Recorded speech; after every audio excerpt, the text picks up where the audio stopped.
अनीशा ने ध्वनि को किडनैप करके जो आग लगाई है वह सिर्फ बदले की शुरुआत है। लेकिन जो राज इस साजिश में छिपे हैं वे इतने खौफनाक हैं कि रानी और दिग्विजय की जिंदगी हमेशा के लिए बदल जाएगी। एक बेटी की तलाश अब बन चुकी है पूरे परिवार की सच्चाई की परतें उधेड़ने वाली जंग।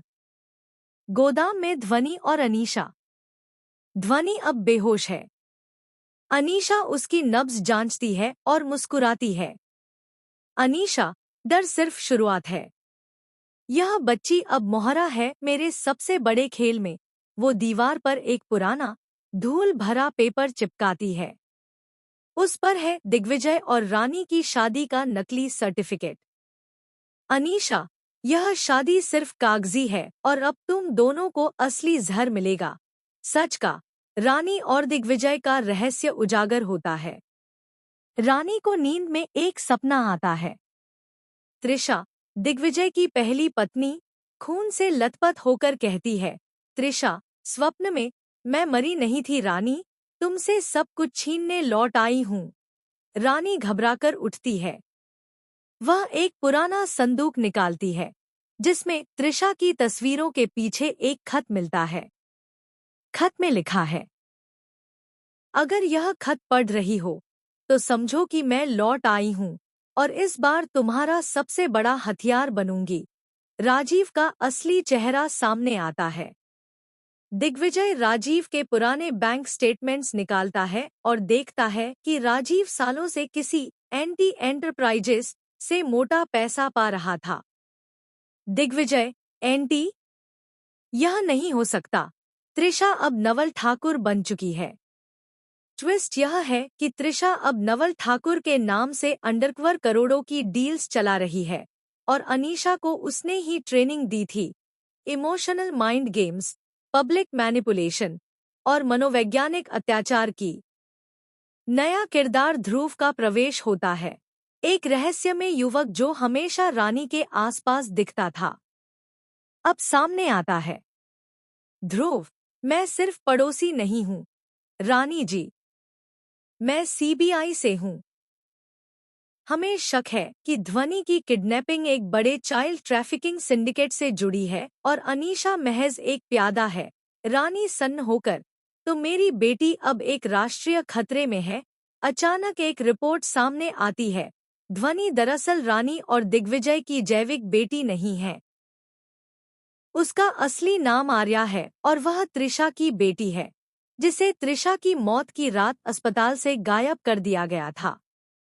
रानी, नहीं, यह झूठ है। ध्वनि मेरी है।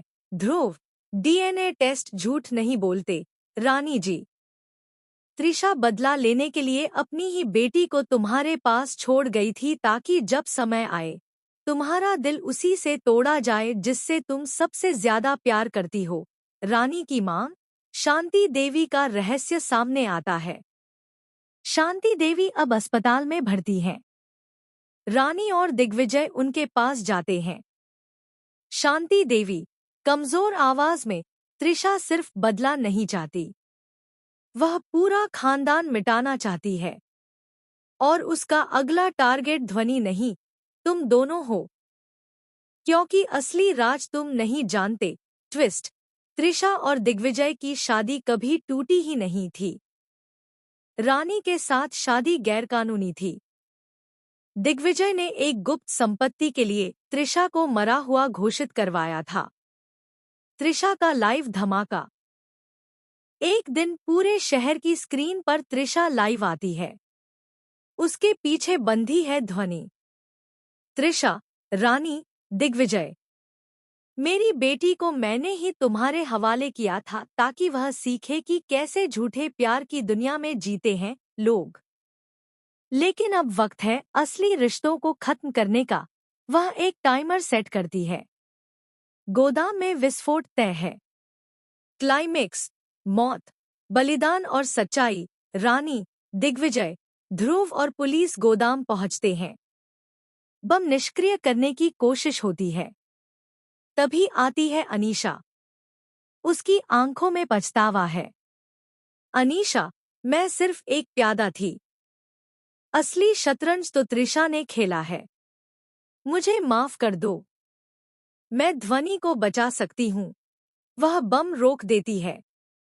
लेकिन उसी वक्त त्रिशा दूर से स्नाइपर फायर करती है। गोली अनीशा को लगती है। अनीशा, मरते हुए मैंने जो किया उसके लिए माफी नहीं, पर ध्वनि को बचा लेना ही मेरी मुक्ति है। एपिसोड का अंत, लेकिन कहानी का नहीं। ध्वनि सुरक्षित है, लेकिन सदमा गहरा है। त्रिशा भाग जाती है। ध्रुव, यह अब भी खत्म नहीं हुआ। त्रिशा अब खुले युद्ध पर है। रानी, अब की बार मैं सिर्फ मां नहीं, दुश्मन बनकर लौटूंगी। आने वाले एपिसोड्स में त्रिशा का अगला मास्टर प्लान, पूरे शहर को रानी के खिलाफ भड़काना। राजीव का नया मोड़, वह त्रिशा के खिलाफ हो जाता है, लेकिन क्यों?